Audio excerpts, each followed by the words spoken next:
My son, Micah, when he was 2 years old, he knew all his colors. I mean, not even just the normal colors. He knew the colors like chartreuse and indigo and burgundy and mauve. Like, we were like, man, this kid is a genius. He's a color savant. And so he started branching out then into like shades of colors. And so he would say, Mommy, dark indigo. Mommy, light mauve. I mean, I don't even know what light mauve is. We were like, wow, we're so proud of him. Until the day he looked at me, he squinted his little 2-year-old eyes, and he goes, Mommy, points at my teeth, light yellow. No more colors for you, kid. We're done with that. No more colors. No one likes to be insulted. And I think that is partly what is so puzzling and even shocking about this passage that we're looking at today, right here in Matthew chapter 15. Let me just read a section of it starting in verse 22. Just then, a Canaanite woman from that region came out and started shouting, "Have mercy on me, Lord, Son of David. My daughter is tormented by a demon." But he did not answer her at all. And his disciples came and urged him, saying, "Send her away. She keeps shouting after us." He answered, "I was sent only to the lost sheep of the house of Israel." But she came and knelt before him, saying, "Lord, help me." He answered, "It's not fair to take the children's food and throw it to the dogs." She said, "Yes, Lord, yet even the dogs eat the crumbs from the master's table." And then Jesus answered her, "Woman, great is your faith. Let it be done for you as you wish." And her daughter was instantly healed. So, are we gonna let Jesus get away with this? I mean, I wouldn't let my 10-year-old son talk to someone like that, treat someone like that, right? And yet here's the Savior of all humankind. Are we gonna let him? I think this is one of those passages, maybe you don't have this. Sometimes when I'm reading, I run into these passages that, I mean, they're just weird. I'll read and I'll go, well, what's for lunch? And I feel like this is kind of one of those passages, like, should I just keep reading? I don't know what to do with this. And I want to suggest that Jesus is using this conversation with this woman to expose what is in the heart, to expose what's in the heart of the disciples, to expose what is in this Canaanite woman's heart, and if we're willing to expose what's in our heart as well. But I think it's helpful to look not just at this passage, but also the passage immediately preceding this passage, right here in Matthew chapter 15. Matthew introduces us to these guys who are super religious, these Pharisees, teachers of the law, and they come to Jesus and they have a bone to pick with Jesus. They want to make sure Jesus knows how wrong his disciples are. And of course, by default, how right they are.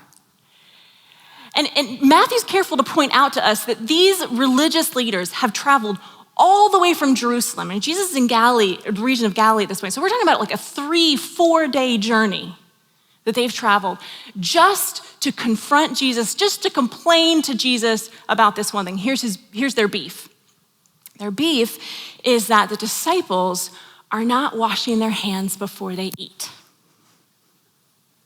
It actually sounds like kind of a reasonable request, doesn't it, right? Like if we've learned anything in this past year, to me, the Pharisees almost sound a little more like the CDC than they do anything else. Wash your hands before you eat. I think it's important to remember, though, that the Pharisees, they don't know about germs, they don't understand communicable diseases, they don't know how that kind of thing spreads. The reason why they are confronting Jesus around this rabbinic tradition has nothing to do with hygiene, and it has everything to do with ceremonial purity. This is one of those rules that just got tacked on somewhere along the way, and for the Pharisees, this is a hill to die on.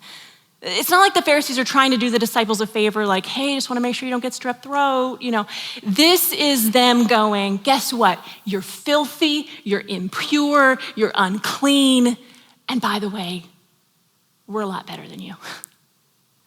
That's what they're trying to do. And I love what Jesus does here, if you read this passage.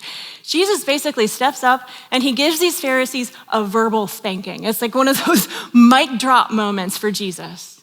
He says in verse 11, look, it's not what goes into the mouth that defiles a person, but what comes out of the mouth. This defiles a person. He goes on, verse 17, do you not see that whatever goes into the mouth passes into the stomach and is expelled, but what comes out of the mouth proceeds from the heart? And this is what defiles a person. Jesus is basically going, y'all aren't gonna come up here and tell me that my guys are unclean when you have this filth coming out of your mouth. And we know where that filth comes from. It comes from your heart, and it ain't pretty. Can you imagine what the disciples are doing right now? You know that moment when you are pretty sure you're gonna get in trouble? And you're pretty sure you probably deserve to get in trouble. And then all of a sudden, the last minute, someone comes along and sweeps in and you're off the hook. Like disciples are probably over in the corner doing this little dance of vindication. Like, that's right, Jesus, you tell them. Those Pharisees, they think they're so high and mighty. They think they're so much better than everyone else. Put them in their place. They're probably over like, yeah. I imagine them walking away from this exchange going, man, that's right. That's right. We're not the unclean ones. They're the unclean ones. Those Pharisees, they just don't get it. Only as we keep reading, we see that it's not just the Pharisees who don't get it. The disciples don't get it. Sometimes we don't get it either. So Jesus is not just, as we keep reading, we'll see that Jesus isn't just calling out the Pharisees and calling out their judgment and their pride, but he goes on to call out the disciples, to call out their elitism, their pride, their self-righteousness, and he does that for us too. How many of you guys are coffee drinkers? I love coffee.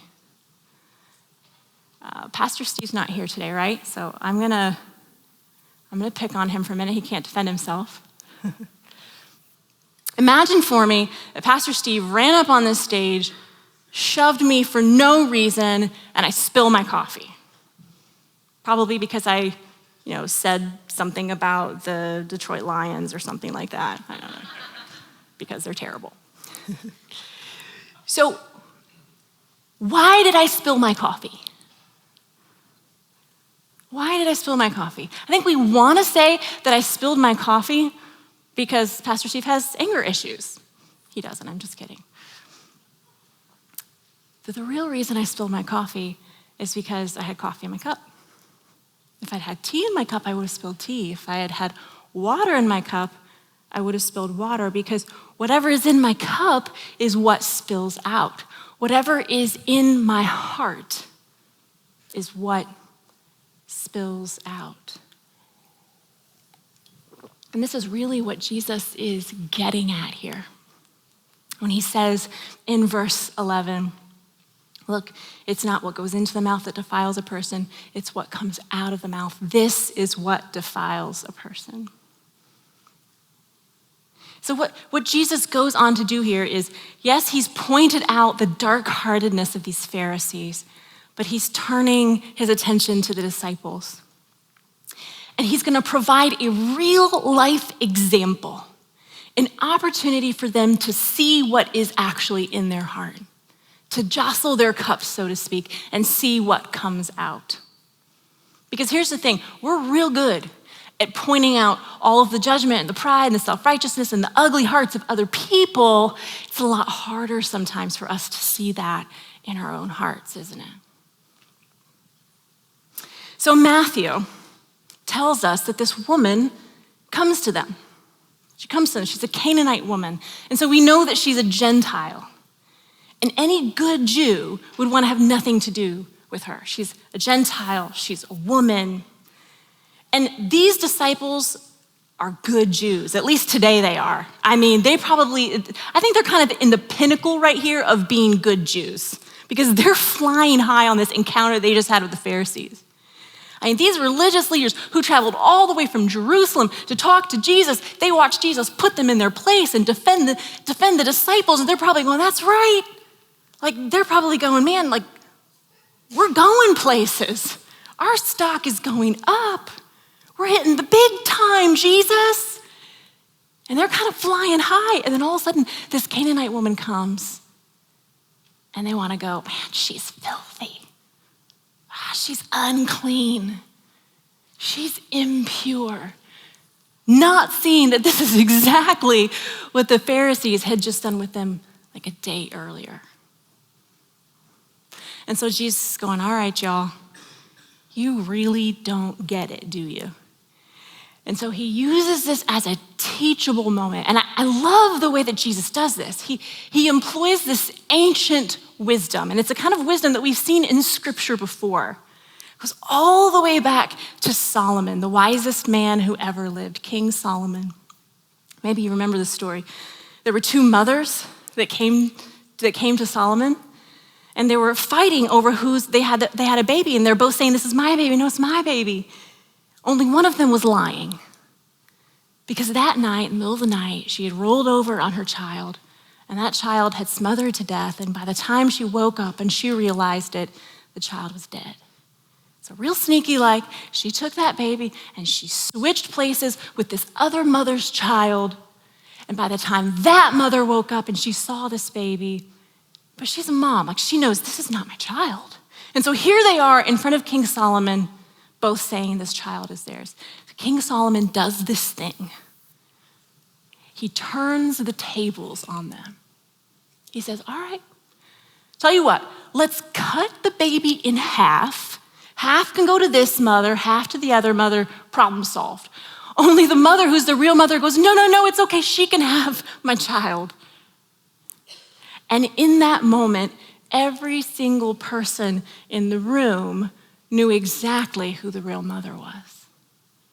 There's no inquisition, there's no trial, there's no detaining of witnesses, just this ancient wisdom turning the tables in such a way that what is in their heart spills out. He jostled their cups just enough.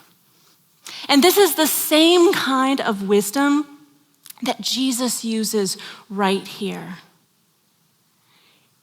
It's interesting, she comes to him and Jesus does exactly what the disciples would have expected him to do, exactly what his culture would have expected him to do. He ignores her. Only she keeps going and she keeps getting louder and louder until finally the disciples come to Jesus like, will you please send her away? Jesus is jostling their cup. Do you see what's coming out? Do you see what's coming out of their hearts? Only they don't see it. They really don't. They don't get it.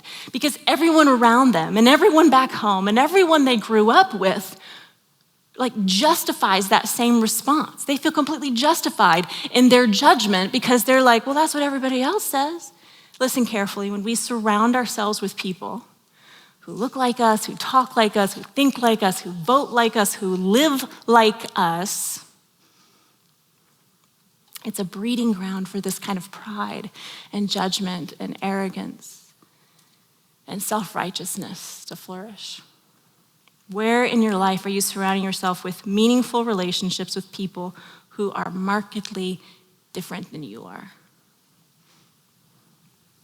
Okay, so Jesus is employing this ancient wisdom, and he does a second thing that the disciples would have totally expected him to do.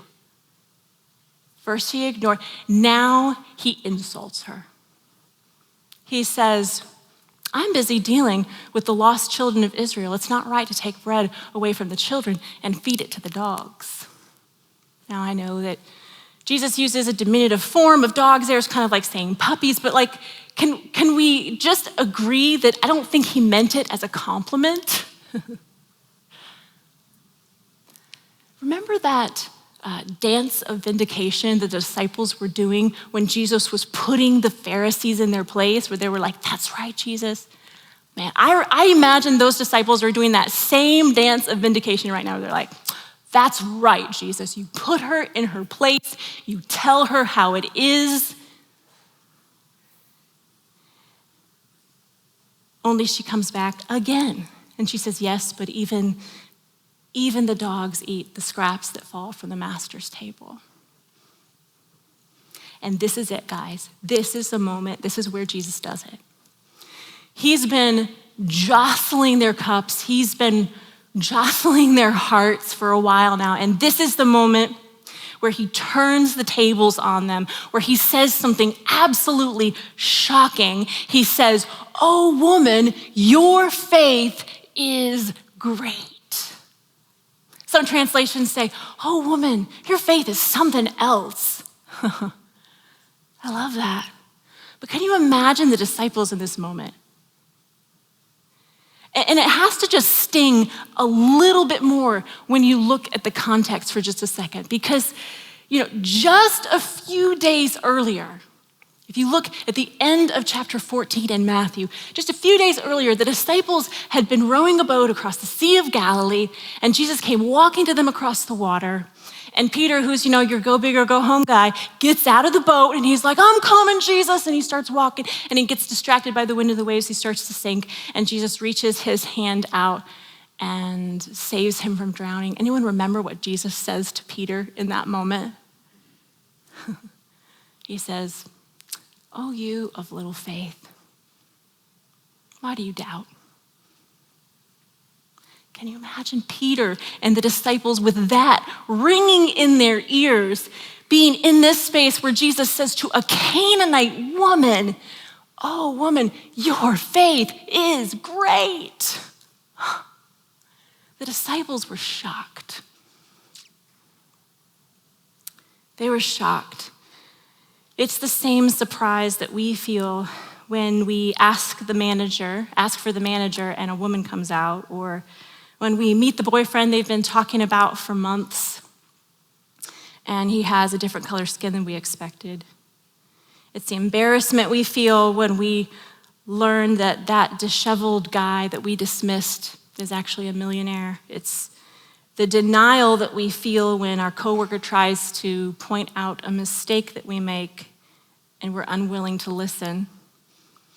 It's the self-preservation we feel when someone who loves us tries to tell us how we've hurt them and we shut them down. This is our human nature. It's our ugly bent. And if you're human, you struggle with this. Jesus will jostle our cups. Maybe you can think back through days and weeks and even months leading up to today, and you can start to pinpoint ways that God has been jostling your cup. He's been allowing you to see some of the stuff that's been coming up out of your heart. And the question is, will we ignore it? Will we make excuses for it? Or will we pay attention to it? And here's a hard thing, I think, sometimes, because I think we're afraid if we pay attention to it that it will crush us, because that's how it feels. That's how it feels. But Jesus wants us to learn something here today from the Canaanite woman that provides a way out of our dark-heartedness so that we don't feel crushed by the reality of what might be coming out of our hearts, but we can actually find a way out. So let's take a look. We have looked at the way that Jesus confronted the hearts of the Pharisees. He's confronted the hearts of the disciples. And now I want to look at what Jesus points out here in this Canaanite woman's heart. She has to be my absolute favorite, one of my favorites. I mean, she's sassy, she's brassy, she's bold, she's a desperate mother. She'll do anything for her kid. She's a believer. She has this deep knowing that Jesus is the only thing that can save her. So she comes to Jesus and Jesus ignores her. She gets louder. Jesus shuts her down. She pops right back up again. If you actually look at this exchange between her and Jesus, she is being like low-key argumentative. She's not using her inside voice as she talks to Jesus. And here is the thing. Her sassy backtalk delights Jesus. He loves it. He exclaims, "Oh, woman, your faith is great." And this is this beautiful moment where, do you see what Jesus did here? He didn't just turn the tables on the Pharisees or turn the tables on the disciples, but he turns the tables on this woman too. He jostles her cup enough so that what is in her heart spills out, and what spills out is great faith. Jesus allows this woman to become the teacher. It's this woman that her actions, her words end up exposing the prideful hearts of the disciples. Could Jesus have done some sort of like a tongue lashing like he did with the Pharisees, where he just like told his disciples off? Like, "Guy, y'all don't get it again." Yes, he does that in some other places. Could he have gathered everybody around and done like another Sermon on the Mount moment where he just kind of pontificated about prideful hearts? Yes, he could. But instead, in this moment, he chooses to give this woman center stage. He chooses to allow her to become the teacher. And in doing so, he demonstrates a way out of our prideful hearts. He knows that the way out is not power over, self-righteousness, manipulation, self-preservation. He knows that the way out is power under. It's that power of humility that comes alongside someone, actually comes underneath someone and lifts them up and listens to them and allows them to teach us something.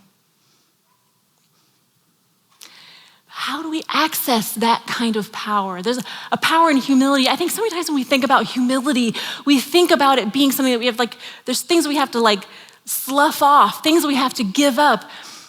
But I think that it's actually a power that we have to take on. Jesus is the ultimate example of humility. He made himself nothing, becoming made in human likeness, going all the way to death on a cross. It's that power that we have to access. So how do we access that kind of power, the power under instead of power over? How do we access that kind of power, this power of humility that allows us to come alongside people, that allows us to see into our dark-heartedness and allow God to transform us? I think we access that power the same way that the Canaanite woman accessed Jesus' power. There is something about this woman's faith. This is kind of the last thought I want to leave you with this morning, but I don't want you to miss it. There's something about her faith. She is fully convinced that the power available to her in one crumb is just as good as the power available to her in an entire loaf. Think about it. This woman would have been well acquainted with making bread, I'm guessing. She'd probably done it before. She knew how bread worked. She knew that she could add all the ingredients, the flour and the salt and the yeast and all these things, mix it together. And she knew that the ingredients that were available in an entire loaf of bread were the same ingredients that were available in a tiny crumb. She knew that a crumb from God is powerful enough to meet her greatest need. She knew that a crumb from God is powerful enough to satisfy her deepest longing. If you had asked this woman, would you like to have a loaf of bread or a crumb of bread? Do you like a loaf of God's power or a crumb of God's power? She'd be like, I don't care. It's the same. God's power. Just I need access to Jesus. And it is this kind of faith, friends, that not only exposes our hearts, but transforms them. It's this kind of faith. Maybe you are feeling like what you've been getting from God lately are crumbs. You see what seems like other people just loasting on, just eating loaves, and you're going, I don't even know if I can muster together a crumb of faith. And I want you to know this morning that whether it's a loaf or a crumb, it is the same power to heal. It is the same power to restore. It is the same power to forgive. It's the same power to transform. It's the same power to make us humble.